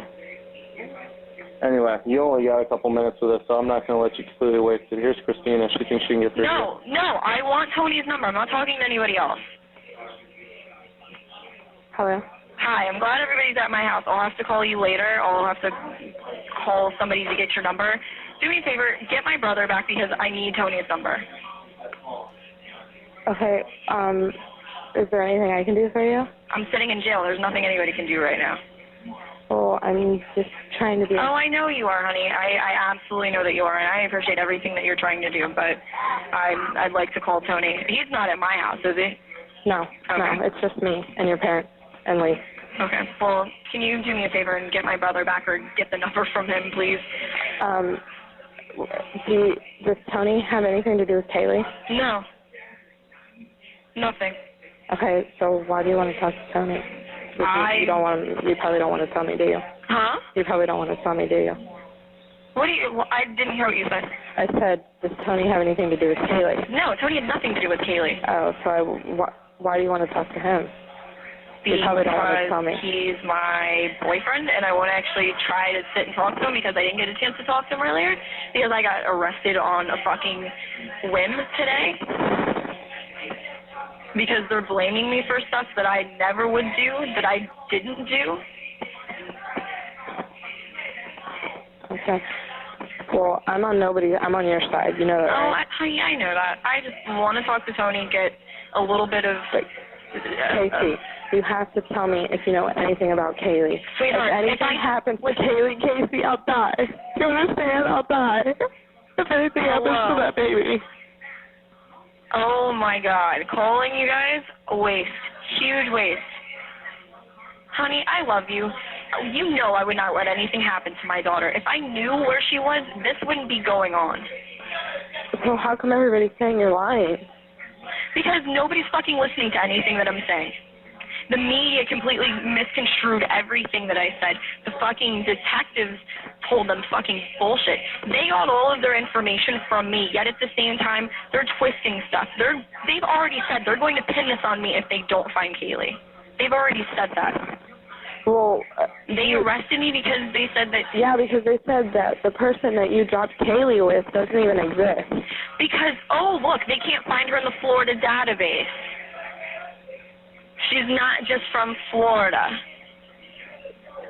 If they would actually listen to anything that I would have said to them, they would have had their lead. They maybe could have tracked her down. They haven't listened to a fucking thing that I've said. Do you know that whoever has Caylee, nobody's going to get away with this? Nobody. I know nobody's going to get away with it, but at the same time, the only way they're going to find Caylee is if they actually listen to what I'm saying, and I'm trying to help them, and they're not letting me help them.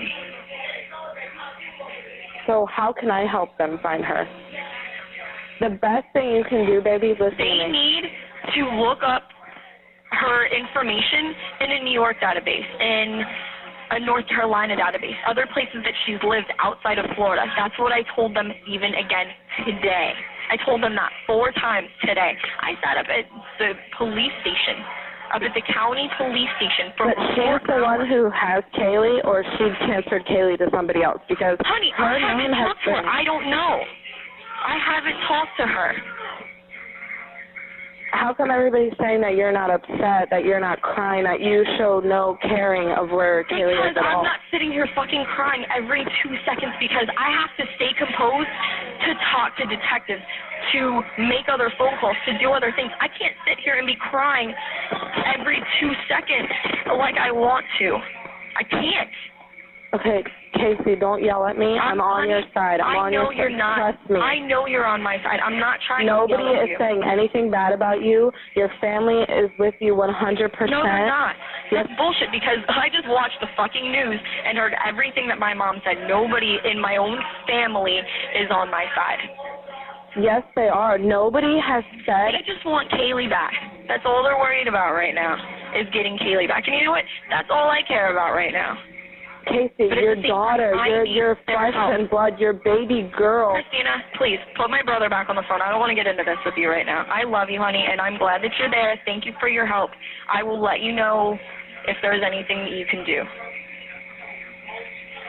You can't tell me anybody that can find Caylee. Nobody. No, because every number that I've tried, every number that I've called is disconnected. Nothing. I can't get a hold of anybody. But that girl was the last person to have her? She was the last person to have her. That was the last time I saw Caylee.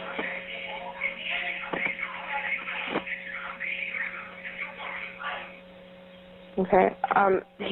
Lee said he doesn't have Tony's phone number. Yes, he does. He has Tony's phone number in his phone. He needs to stop fucking lying. He just told me a second ago that he'd give me the number. So if I go and I get you Tony's number, are you going to finish talking to me? I will call you tomorrow. I want to talk to him really quick now, and I want to actually try to close my eyes. I haven't slept in 4 days. I have not slept in 4 days.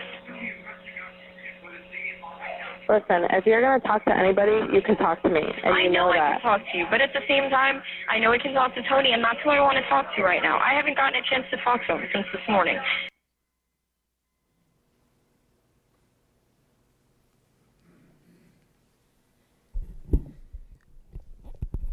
When you use your common sense, you can listen and hear that there's nothing that's wrong with Caylee Anthony that can't be explained using 2 words: pathological liar. She's not grieving the accidental death of her daughter. Her focus in that call was where it had been for that day and the 31 days preceding it, and that is with Tony Lazzaro. That's all she wanted to do when she called her parents, aside from cuss them out. I want Tony's number.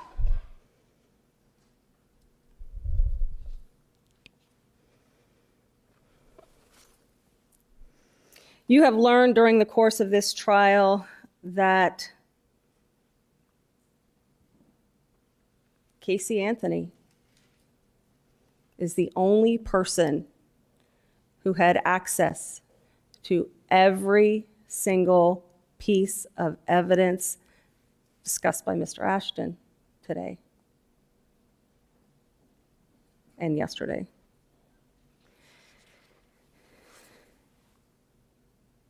the duct tape, the laundry bag, the blanket, the shorts, the car. There's no evidence that anyone other than Caylee Anthony was driving around in that car that began to smell to the point where she is texting her friend, Amy Huizenga, "I think my dad has run over a dead animal." She texted that to Amy Huizenga about 15 minutes before her boyfriend, Tony, picked her up at the Amscot. So you would think if your car smells like there's a dead animal plastered to the frame of it, maybe you check the trunk. Maybe you see if there's a garbage bag or a trash bag in the trunk. That trash bag was placed there as a decoy. You heard testimony from Catherine Sanchez that car was backed into that spot by the dumpster. Why the dumpster? Guess why the dumpster? Because in addition to the bag of trash, the dumpster was a decoy to keep people either away from the car or thinking that was the source of the odor.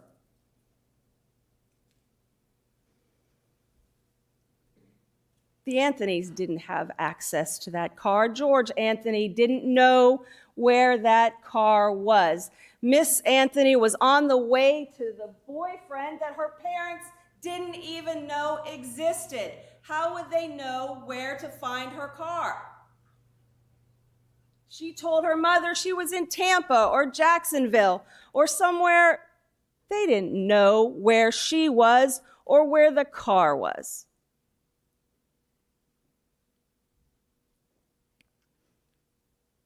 And finally, the shirt. Big trouble comes in small packages. Indeed.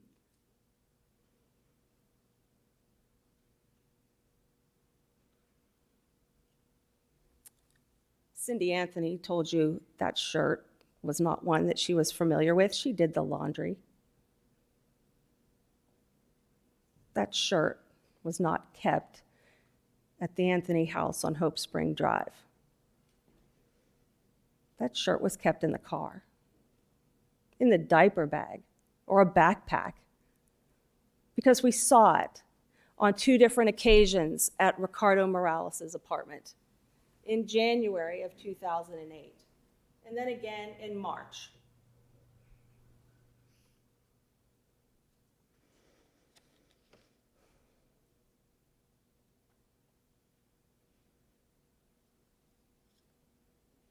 Someone in that house killed Caylee Anthony. They want you to believe it was George who was involved in a cover-up of an accident that did not happen.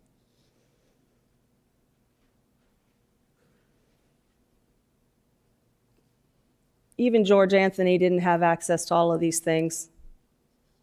Only Caylee Anthony did. No one else tried to cover up and lie and lie and lie and lie, and I can go on a dozen or more times.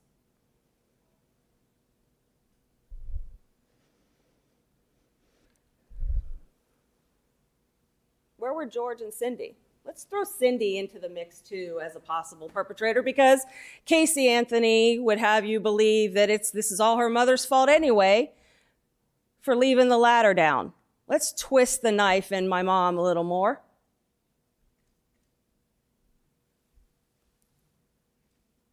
The cover-up is her dad's fault. Let's twist the knife in him too. What were George and Cindy Anthony doing in June and July of 2008? They're living at home. They're going to work. And they're missing their granddaughter. What's Casey Anthony doing? Where is Casey Anthony? Well, she's not where she normally is, at home. She's at Tony's, because that's who saw her. She tells her mom she's in Tampa or Jacksonville or wherever. She's not where she's supposed to be. And where's Caylee? Caylee's dead in the woods.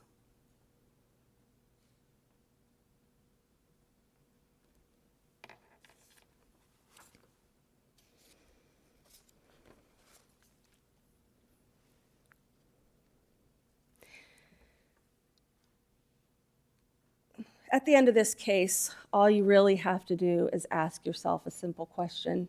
Whose life was better without Caylee?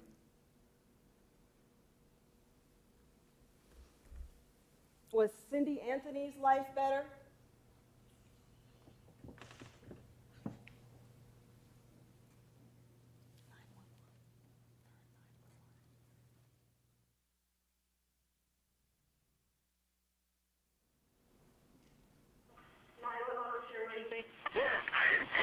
I called a little bit ago, the deputy sheriff saying I found out my granddaughter has been taken. She has been missing for a month. Her mother finally admitted that she's been missing. Okay, what is here now? Okay, what is the address that you're calling from? 4937 Hope Spring Drive. We're talking about a 3-year-old little girl. 4937 what? Hope Spring, HOPESPRING Drive, Orlando. My daughter finally admitted that the baby's in the store. I need to find her. Your daughter admitted that the baby is where? But the babysitter took her a month ago that my daughter's been looking for. I told you my daughter was missing for a month. I just found her today, but I can't find my granddaughter. And she just admitted to me that she's been trying to find her herself. There's something wrong. I found my daughter's car today, and it smells like there's been a dead body in the damn car. Okay, what is the 3-year-old's name?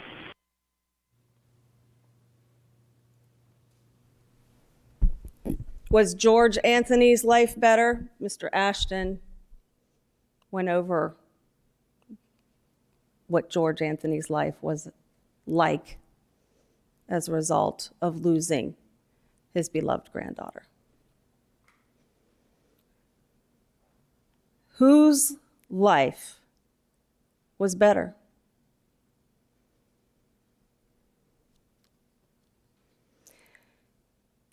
That's the only question you need to answer in considering why Caylee Marie Anthony was left on the side of the road, dead.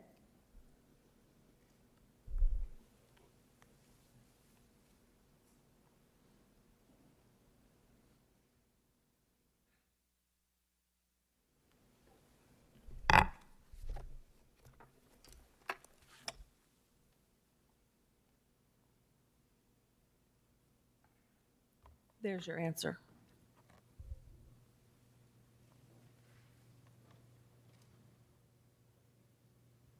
Thank you, Your Honor.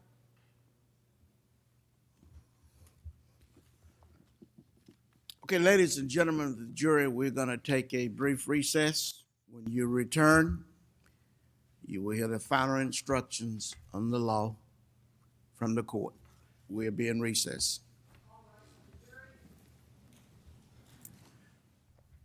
Okay, has both sides had an opportunity to look at and review the final instructions? Yes, sir.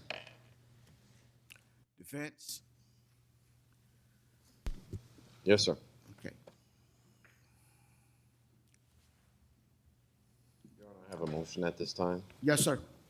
Yes, the defense would make a motion for a mistrial based on 2 improper comments by both counsels during their second and third closing arguments. One would be the comments by Mr. Ashton, where he stated that there was no evidence, no evidence or explanation of where it came from, creating a burden on the defense to give an explanation of where the chloroform came from. The second comment would be on Ms. Drain Burdick's statement, where she had stated that the defendant had changed her story once the remains were found. This is an improper comment, improper argument based on statements that were never made by Ms. Anthony. Ms. Anthony did not testify, and to make false statements as such would be improper argument. And for those reasons, we would move for a mistrial. Motion for mistrial will be denied.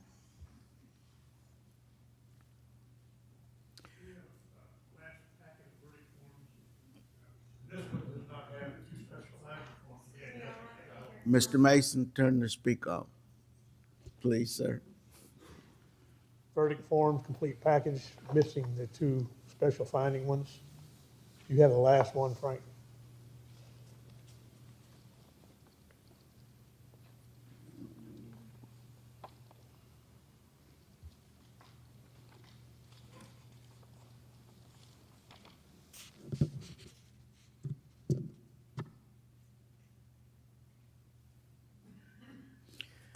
Mr. Mason, you may also want to inspect the verdict forms that I will be reading to the jury. Make sure those are the same ones that we discussed yesterday. I would need them back, but please inspect them. While you're reviewing those, the rules of criminal procedure provides that there are certain instructions I need to give the alternate jurors because of the nature of this particular case. The instructions specifically provide that they are to remain in the courtroom and that I am to give them the instructions. Generally, that's what I generally do. This case is somewhat unusual in the sense of media and public interest. What I've done in the past is I will do that. They will go out of that front door and then they'll go about their business. In this particular case, they cannot do this. This is what I propose to do. I have made arrangements with the court deputies that I will excuse those individuals, but they will go through the same door with the rest of the jurors, but they will be promptly taken down to a location in this building. They will be held there, and I will go with the court reporter. If you or the state want one representative present, you can, and then I will instruct them, but they will still be sequestered until there will be a verdict in this particular case. But there are some special instructions that I'm going to need to give them, particularly in light of the fact of bookers who have arrived in town trying to book jurors for shows.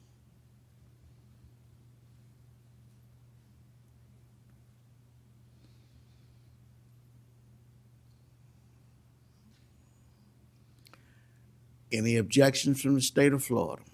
No, Your Honor, that sounds. Any objections from the defense? Not from the defense. Okay.